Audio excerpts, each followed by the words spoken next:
This is the Lone Crater YouTube. We hope this video helps.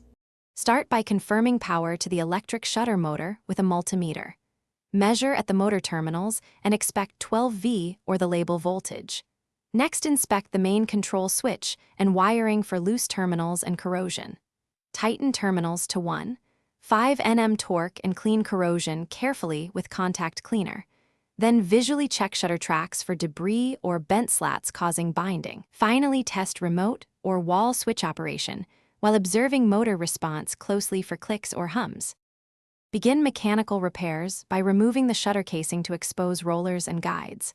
Replace worn rollers and lubricate tracks with silicone spray every 6 months. If slats are bent, straighten them gently or replace broken laths with matching material.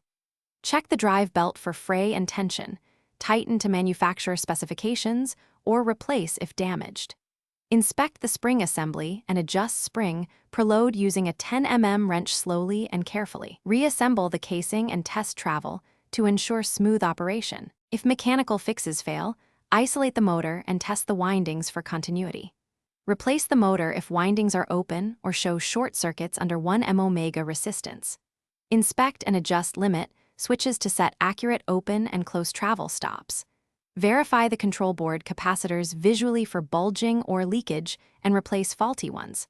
When fitting replacement parts, use components rated for the shutter's voltage and torque to avoid failure. After repairs, run 5 full cycles and monitor temperature and noise levels closely.